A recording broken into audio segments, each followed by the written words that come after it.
आइए तो आरती हो रही राधे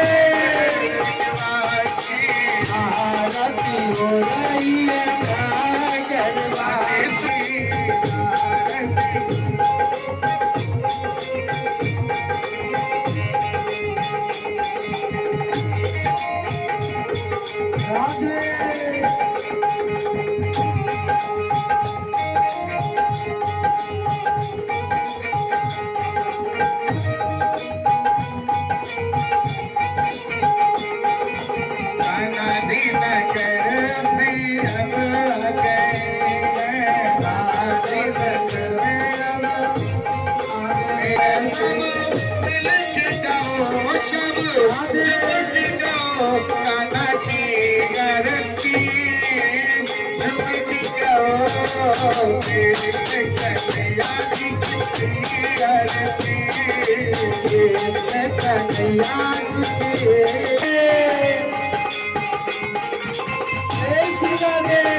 अंतिम दिवस की कथा प्रसंग।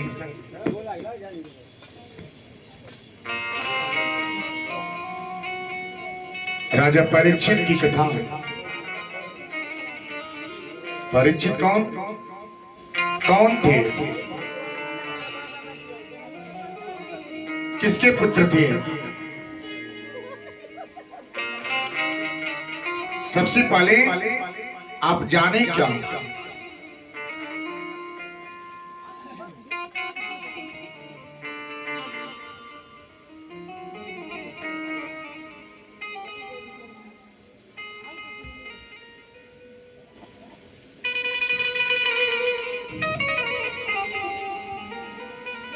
जब द्वापर का अंत हो रहा था, कली क्या है? कलयुग क्या है? जिस युग में आप हैं, जिस युग में आप अपना जीवन व्यतीत कर रहे हैं, कलयुग क्या है?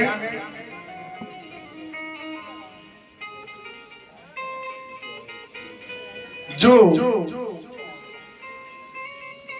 बेविचारी हो, कलयुग की पहचान कैसे करेंगे? जब आप जानेंगे कि आपके घर पे, कैसे समझेंगे कि आपके घर पे कलयुग का डेरा हो गया है? कैसे जानेंगे कि कलयुग का डेरा आपके घर पे हो गया है? जानने के लिए थोड़ी तो पहचान करना पड़ेगा, थोड़ा तो ध्यान करना पड़ेगा।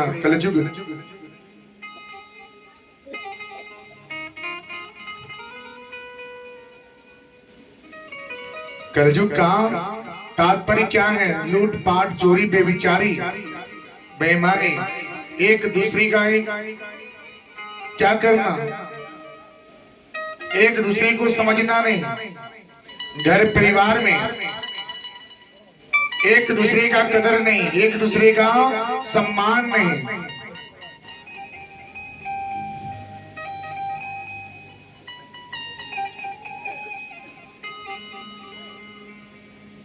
एक दूसरे का सम्मान ना हो तो वहां पे आप जाने क्या कि कलयुग का बसेरा हो गया है, कलयुग का डेरा हो गया है। उस घर में कलयुग का बसेरा हो गया है। परिवार में अगर सास बहू से भी न पटे ना, पुत्र को पिता से न जमे, पति पत्नी में भी थोड़ा मन मुटाव हो जावे, यानी कि मतभेद हो, अपने को समझे नहीं, वो अपने आप को नहीं पहचाने कि हम क्या हैं, जब स्त्री अपने आप को नहीं पहचानेगी कि हम क्या हैं, पुरुष अपने आप को नहीं पहचानेगा कि हम क्या हैं, अहंकार की जगह को बना के रखिएगा, हमेशा अहंकार पाल के रखिएगा। समझ जाइए कि वो कलयुग के बस में हो गया है। आजकल तो ये भी देखने को मिलता है क्या कि जो बेटी बहू है ना, माथे पे पल्लू तक भी नहीं होता है।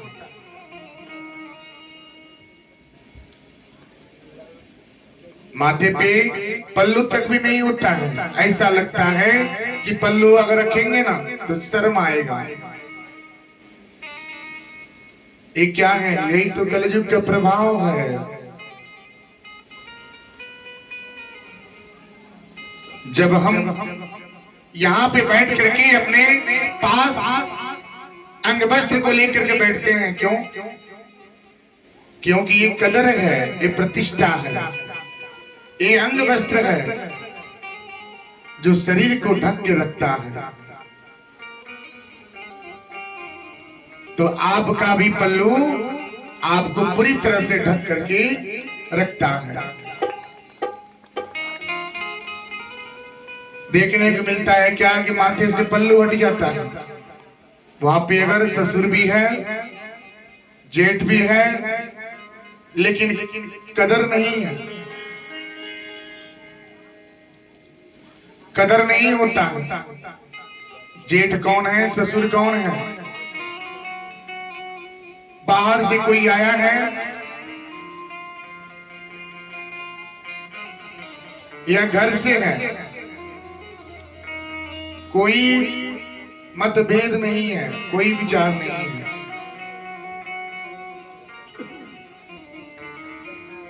समय नहीं बदलता, बदलता है तो आपका विचार और आपका नेत्र। समय तो वही है।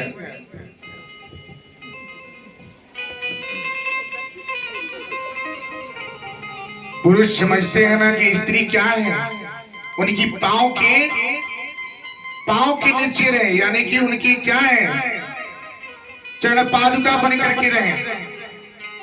अरे भाई, स्त्री का अगर सम्मान जिस परिवार में नहीं होता है, उसका कदर नहीं है, जगह नहीं है, वो घर घर नहीं होता। वो घर के मस्तिष्क क्या होते हैं, भ्रष्ट हो जाते हैं। क्योंकि स्त्री क्या है, जननी है, माता है। एक स्त्री कितने रोल को अदा करती है, कितने जीवन जीती है, इसके बारे में थोड़ा समझिए। एक लड़की का भी जीवन जीती है, एक बहन का भी जीवन जीती है, एक बहू का भी जिंदगी को जीती है, सास का भी जीवन जीती है, जननी का जीवन जीती है, और घर के लक्ष्मी का भी जीवन को पाती है। तो एक स्त्री के अंदर कितने गुण हैं, लेकिन उस गुण को कोई देखता नहीं है। अगर केवल बुराइयां नजर आवे, अगर उनके पास एक बुराई है ना, तो उसको उजागर ऊपर मत करें। 10 जो अच्छाइयां हैं उनको ऊपर रखिए। एक बुराई 10 अच्छाई को क्या करता है, खत्म कर देता है।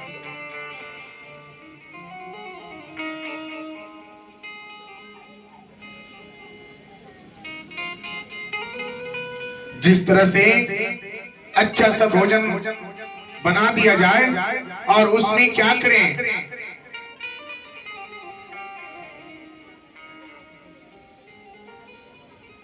उसमें हल्का सा एक मिट्टी का तेल, थोड़ा सा गंध उसमें डाल दीजिए। देखिए वो जब तक वो भोजन रहेगा, जब तक वो रहेगा, तब तक वो गंध आपको देता रहेगा।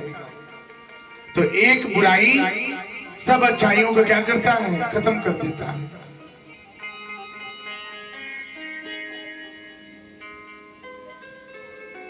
कलयुग में भक्ति जो है 5% पे टिकी है। 5% पे ही टिका हुआ है।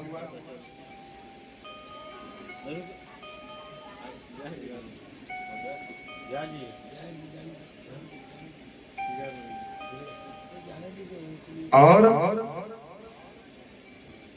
जब ध्यान से जब समझेंगे तो जीवन की जीने की राह मिलेगा। कलयुग आप पे तभी क्या करता है, प्रभाव डालता है, अपना बल साबित करता है जब आप कमजोर पड़ जाते हैं। कमजोर कैसे पड़ते हैं, जब भगवान जी का नाम जप नहीं करते, उनका सुमिरन नहीं करते, बंदन नहीं करते।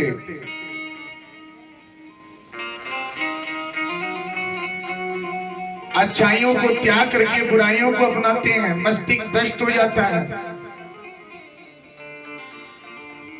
मस्तिष्क जो है भ्रष्ट हो जाता है। परिवार में क्या होता है, एक दूसरे को समझ नहीं होता है। स्त्री पुरुष, पति पत्नी, रिश्ते टूट जाते हैं, परिवार बिखर जाता है। लेकिन जानने का प्रयास नहीं किया जाता ये कहां से हो रहा है।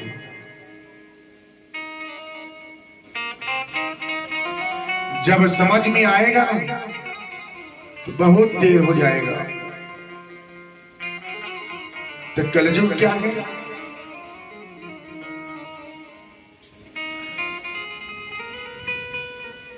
द्वापर का जब अंत हो रहा था, राजा परीक्षित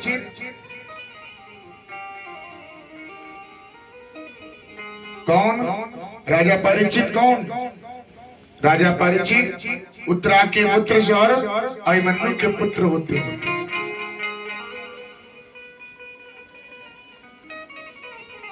चक्रवर्ती सम्राट द्वापर में युग में अंत जब हो रहा था, राजा परीक्षित सम्राट थे, यानी राजा थे।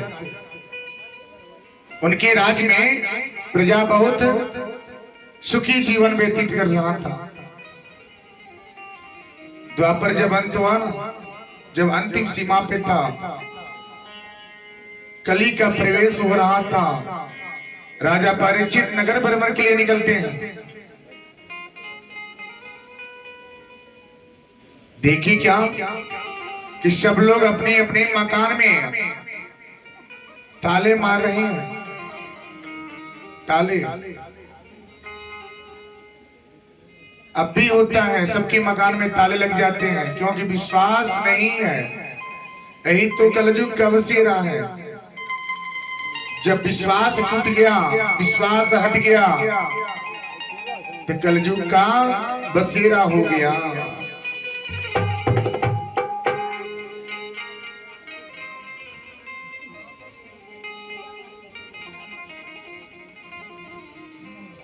देखिए कि सबके मकान में ताले लग रहे हैं। राजा परीक्षित ने पूछे क्या, अपने प्रजा से बोले, ये बताइए मकान में ताले क्यों?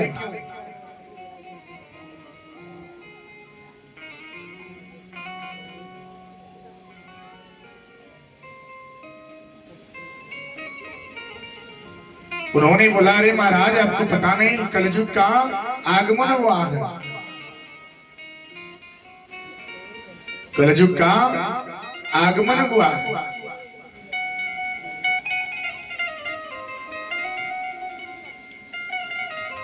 इसीलिए सब लोग अपने अपने मकान में ताले मार रहे हैं।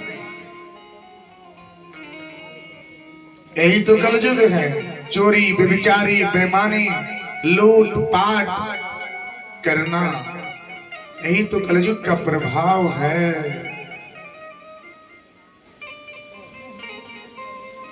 एक दूसरे पे विश्वास न होना,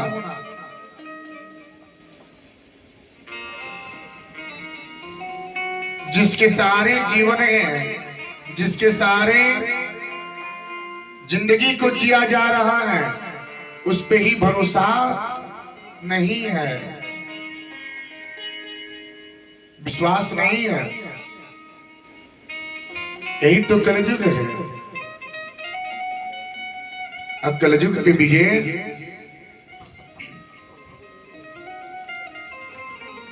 प्राप्त करने का एक ही लक्ष्य है, क्या? भगवान जी का सिमरन करना, ध्यान करना और वंदन करना। लड्डू गोपाल जी का भोग लगाइए। जो भी आप अन्य पकाते हैं उसको क्या करें? भोग लगावें। भोग लगाने के बाद वो अन्य बना हुआ अन्न में जा करके क्या करें? मिलावें। उसके बाद वो ग्रहण करें। वो अन्य नहीं रहेगा, वो प्रसाद हो जाता है। जब प्रसाद ग्रहण करेंगे तो आपका भी मन क्या होगा? ठाकुर जी के आशीर्वाद से कोमल होगा और बुद्धि विवेक एकाग्र होगा।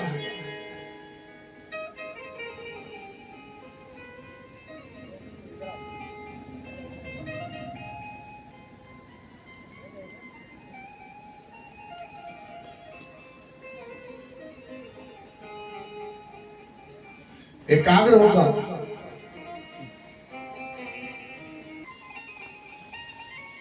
सांवला व्यक्ति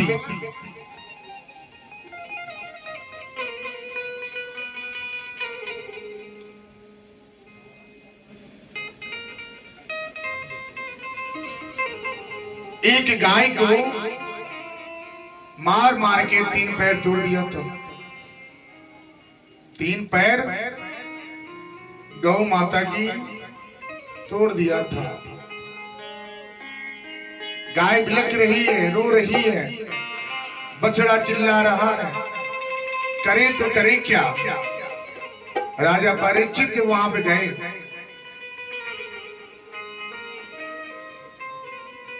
सांवले व्यक्ति से बोले क्या? अरे भाई, इस गाय को क्यों मार रही हो?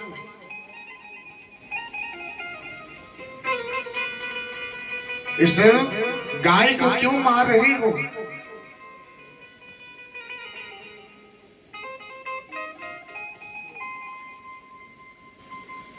सांवला जो व्यक्ति था उसने बोला, महाराज, जब तक ये गाय इस नगर में रहेगी तब तक हमारा बसेरा नहीं होगा। वो सांवला व्यक्ति कौन था? वो सांवला व्यक्ति कलयुग था। सांवला व्यक्ति कलयुग था।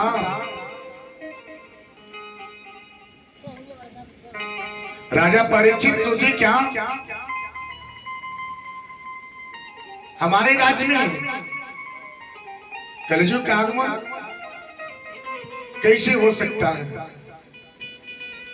हमारे रहते हुए तुम यहाँ पे नहीं आ सकते, नहीं रह सकते। बहुत ही क्या हुआ, युद्ध होने के करार तक पहुंच गया। फिर भी कलयुग ने बोले क्या कि अगर रहना है तो नम्र होना ही पड़ेगा।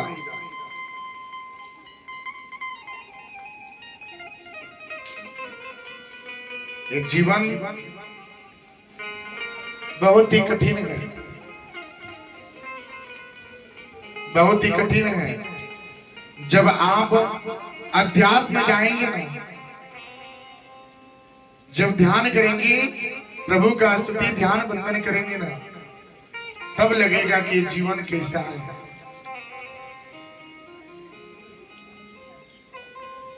आज हम यहाँ पे बैठे हैं, आपके सन्मुख बैठे हैं, ये भगवान जी की आशीर्वाद है। जो ध्यान भक्ति वंदन करते करते आज यहां तक आपके बीच में भगवान जी के आशीर्वाद से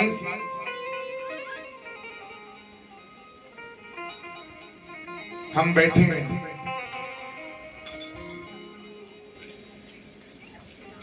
जो जीवन बहुत ही कठिन है, सत्य के मार्ग अपनाने के लिए बहुत से कष्टों का सामना करना पड़ता है।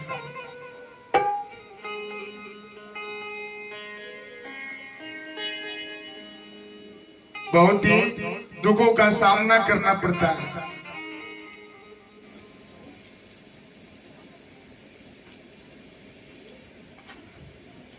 हमारा जीवन बहुत ही कष्टमय से व्यतीत हुआ है। कृष्ण कन्हैया के आशीर्वाद से जो आज आपके बीच में दास बैठा है, जो आपको श्रीमद् भागवत कथा का रसपान अमृत पान जो सुनने को मिल रहा है, ये भक्ति का ही देन है, उनके आशीर्वाद का ही देन है।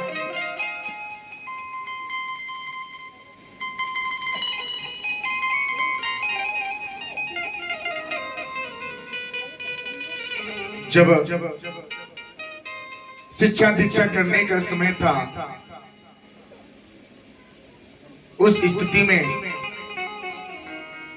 बहुत ही हालात नाजुक थे, बहुत ही कमजोर थे। इस शिक्षा को ग्रहण करने के लिए हम वृंदावन धाम में कई वर्षों तक जीवन व्यतीत किए।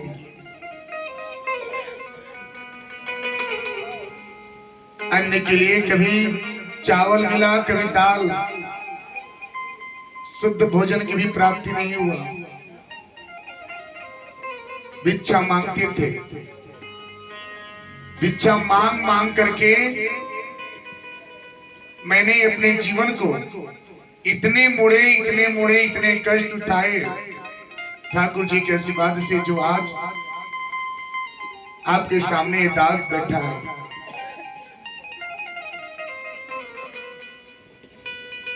उस धाम में जाकर के इस शिक्षा ग्रहण करने के उपरांत भिक्षा मांगे हैं। एक भक्त का कभी दाल मिला, कभी सब्जी नहीं, कभी सब्जी मिला तो दाल नहीं।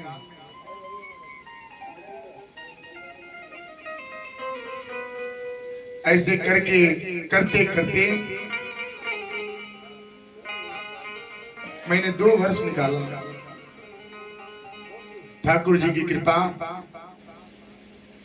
कृष्ण कन्हैया जी की कृपा ऐसे प्रदान हुआ कि आज जो मुख से निकल रहा है, जो वाणी निकल रही है, जो शब्द निकल रहा है,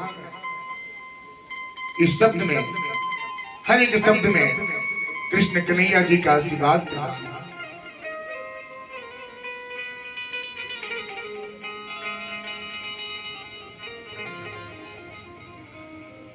5 रुपए 10 रुपए तक नहीं मिलता था जेब खर्च के लिए। 10 रुपया अगर जमा हो जावे तो 3 दिन 4 दिन तक चलता था।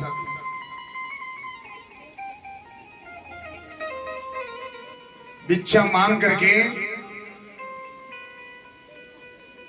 पढ़ने के लिए नोटबुक कॉपी तक नहीं होते थे। एक एक आना, एक एक पैसे, 25 पैसे 50 पैसे जोड़ करके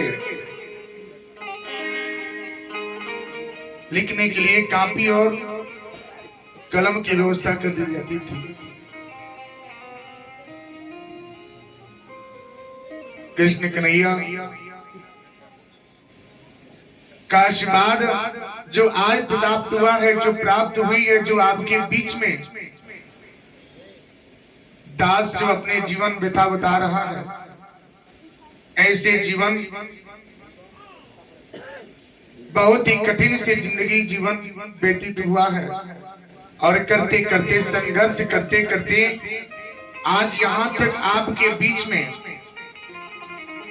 जो भगवत भगवान जी का कथा सुनने और सुनाने का अवसर प्राप्त हुआ है।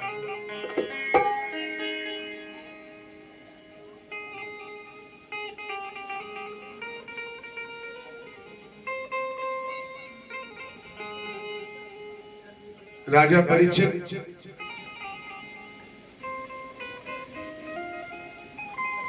उस व्यक्ति से बोले कि अरे इस गाय को क्यों पीट रहे हो? उसने बोला महाराज कलयुग का आगमन है।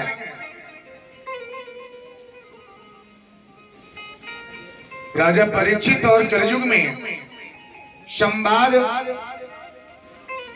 युद्ध तक छिड़ गया, लेकिन करे तो करे क्या, समय तो हो गया था।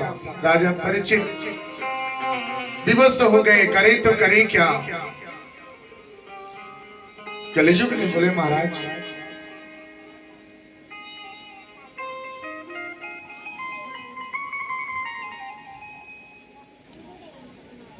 हमें कुछ नहीं चाहिए, बस रहने के लिए कुछ जगह दे दीजिए, हम उसी में अपने जीवन व्यतीत करेंगे।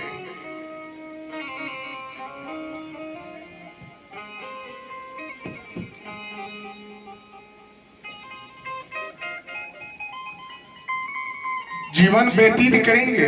राजा परीक्षित फिर भी तैयार नहीं हुए।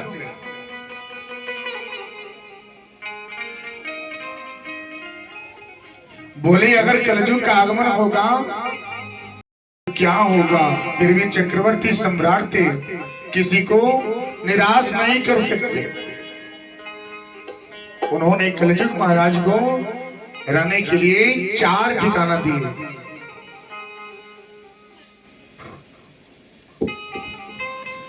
दूतम पानम स्त्रियाम सोना यत्र धर्मस्य चतुर्विधा।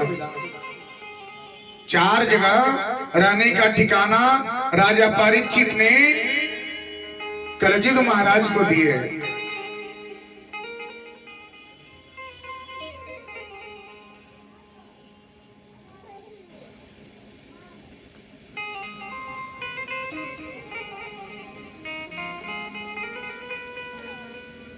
जब रहने का ठिकाना मिल गया,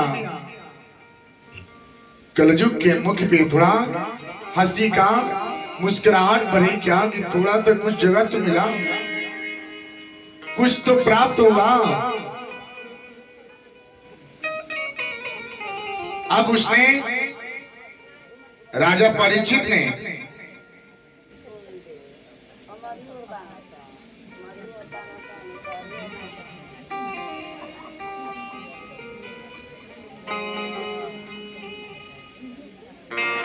स्थान देने के बाद कलयुग का बसेरा हो गया, क्योंकि अब उसको कुछ तो क्षणिक प्राप्त हुआ कि हमें कुछ क्या करें, कुछ मिल जावे, कुछ तो रहने का, कुछ करने का अवसर उसको क्या हुआ, प्राप्त हुआ।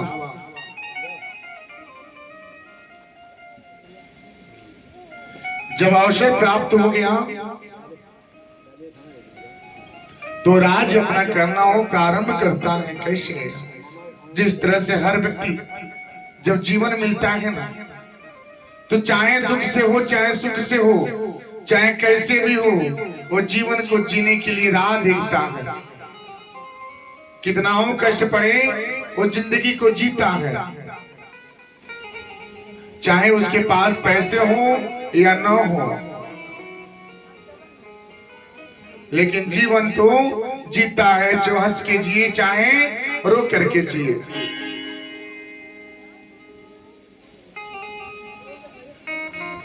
दुनिया में हम आए हैं तो जीना ही पड़ेगा, जीवन है अगर जहर तो पीना ही पड़ेगा। हम आए तो जीना ही पड़ेगा, जीवन है अगर जहर तो पीना ही पड़ेगा। दुनिया में हम आए तो जीना ही पड़ेगा, पड़ेगा। दुनिया में हम आए हैं तो जीना ही पड़ेगा, जीवन में अगर जहर तो पीना ही पड़ेगा। दुनिया में हम इतना अच्छा शब्द है, इस शब्द को उसको समझिए, जिंदगी कैसे जिया जाता है।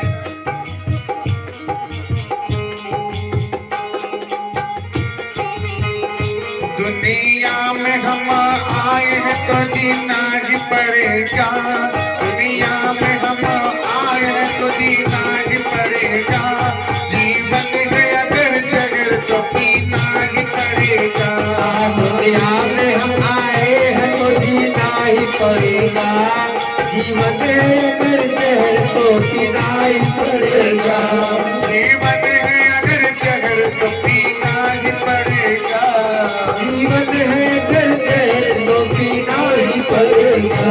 दुनिया में हम आए हैं जीना ही पड़ेगा, दुनिया में हम आए तो जीना ही पड़ेगा, जीवन है अगर जहर तो पीना ही पड़ेगा। दुनिया में हम आए हैं तो जीना ही पड़ेगा, जीना ही पड़ेगा, जीवन है अगर जहर तो पीना ही पड़ेगा।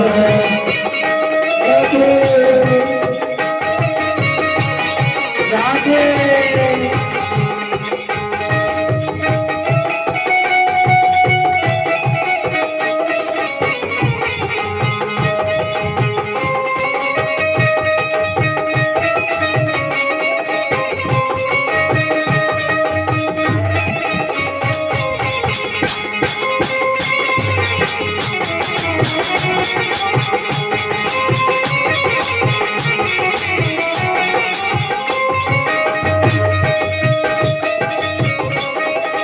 राधे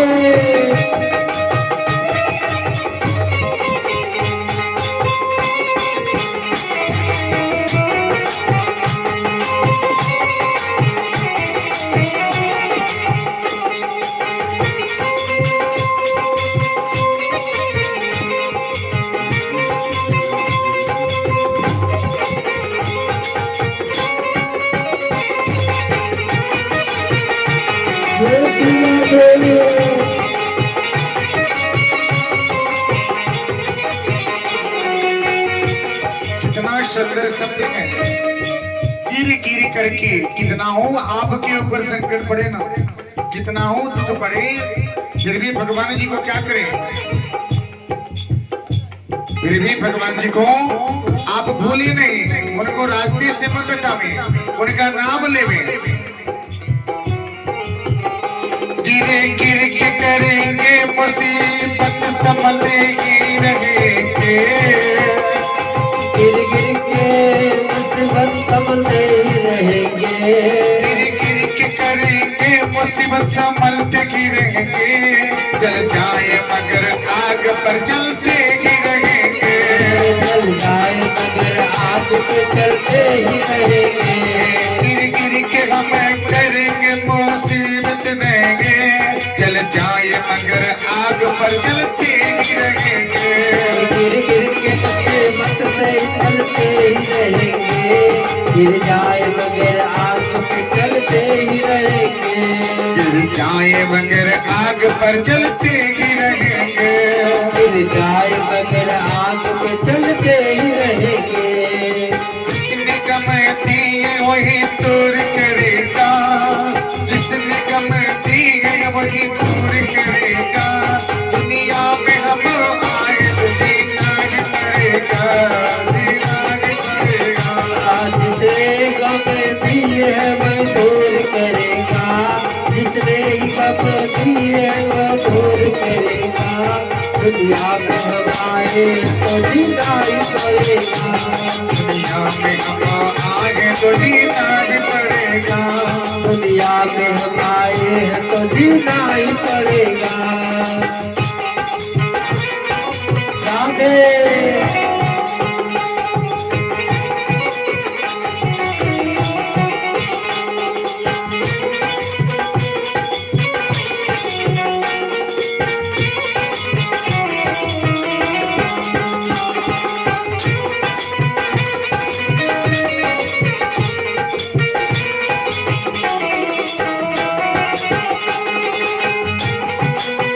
राधे।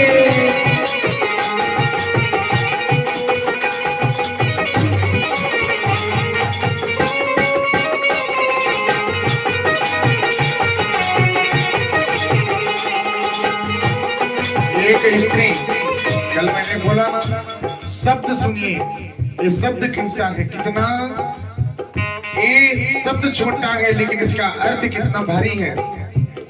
जिन्होंने इसको सजाया है, कैसे तरीके से सजाया है, जीवन के वृतांत को कैसे बताए हैं। औरत ही औरत जिसके दुनिया का शर्म है, औरत ही औरत जिस दुनिया का शर्म है, संसार में बस लाज नारी का धर्म है। औरत ही औरत दुनिया का शर्म है, संसार में बस लाज नारी का धर्म है। औरत ही औरत का जिस दुनिया का शर्म है, औरत ही औरत को दुनिया का शर्म है, संसार में बस लाज नारी का धर्म है। औरत ही औरत जिस दुनिया का शर्म है, संसार में बस लाज नारी का धर्म है। संसार में बस लाज ही नारी का धर्म है। संसार में बस लाज ही नारी का धर्म है। जिंदा है वो इज्जत तो इज्जत पे मरेगा, जिंदा है वो इज्जत तो इज्जत पे मरेगा, दुनिया में हम आए तो जीना ही पड़ेगा। जिंदा है तो इज्जत पे वो इज्जत पे मरेगा, जिंदा है तो इज्जत पे वो इज्जत पे मरेगा, जिंदा है अगर जहर तो जीना ही पड़ेगा।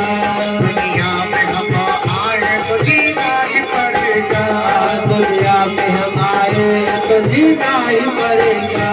दुनिया में हम आए तो जीना ही पड़ेगा, दुनिया में हम आए तो जीना ही पड़ेगा, जीवन है अगर जगर तो पीना ही पड़ेगा। दुनिया में हम आए हैं तो जीना ही पड़ेगा, जीवन है अगर जहर तो पीना ही पड़ेगा। जीवन है अगर जहर तो पीना ही पड़ेगा, जीवन है अगर जहर तो पीना ही पड़ेगा। नारी का धर्म, संस्कार ही सबसे बड़ा धर्म होता है।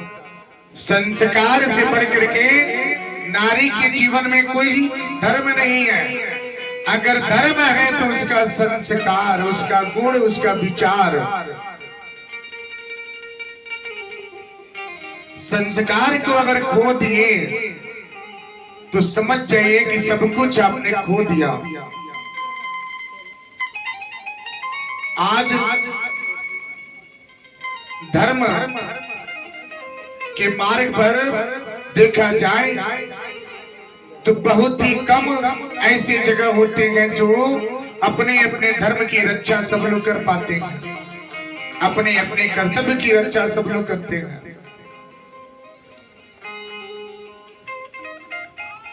धन के लोभी सब लोग हैं, जितना धन के लोभी हैं उतना थोड़ा भगवान जी का भी लोभी बन करके देखें, ये जीवन आपका कृत हो जाएगा, ये जीवन सुधर जाएगा।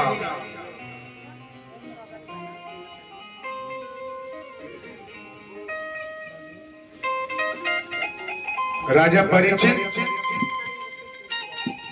जगह दे दिए, दूतम पानम स्त्रियम सोना। दूतम, दूतम का अर्थ क्या होता है? दूतम का अर्थ है क्या? जुआ, पत्ता खेलना, जुआ खेलना होता है ना।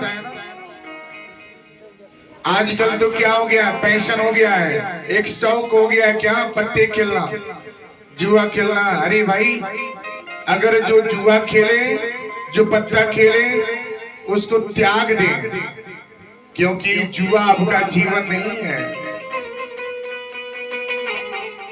जुआ के ही वास्ते महाभारत हो गया, जुआ के ही वास्ते द्रौपदी का चिरहरण भी हो रहा है। तो जुआ क्या है? नाश नहीं सत्यानाश, नाश नहीं सत्यानाश है।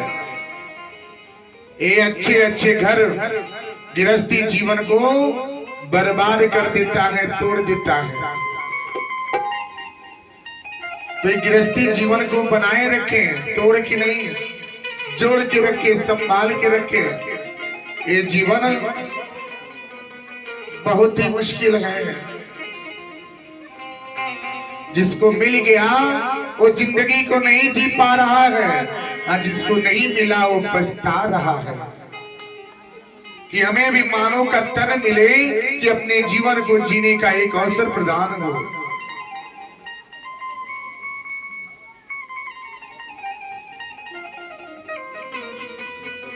आपके घर पे नकारात्मक शक्ति क्यों प्रवेश होता है? क्योंकि आपके घर पे मदिरा का सेवन होता है।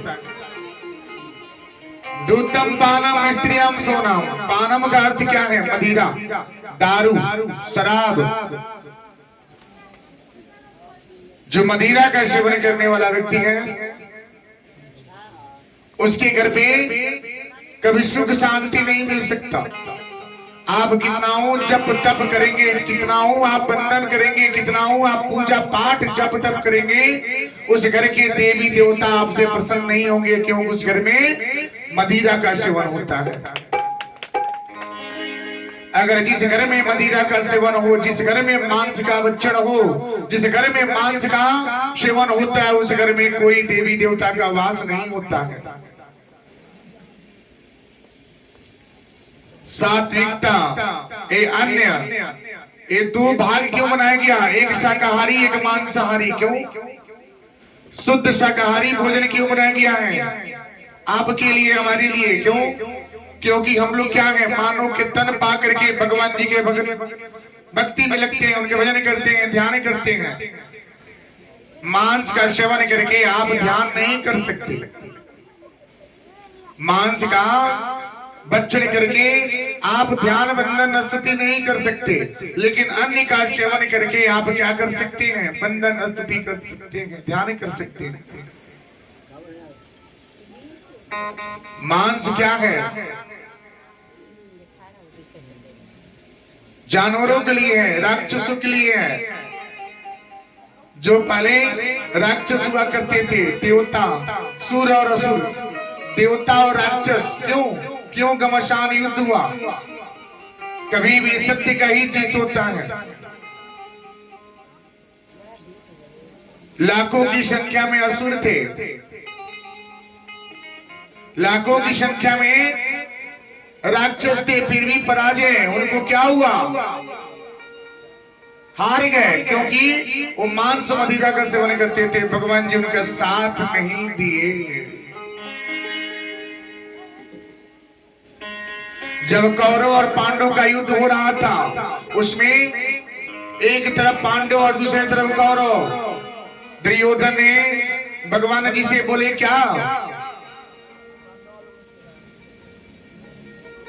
जब सेना की तैयारी हो रहा था, तेरी के मस्तिष्क में एक बात आ गया क्या कि अगर हम भगवान जी के सामने जाकर के बोले क्या कि आप जो भारी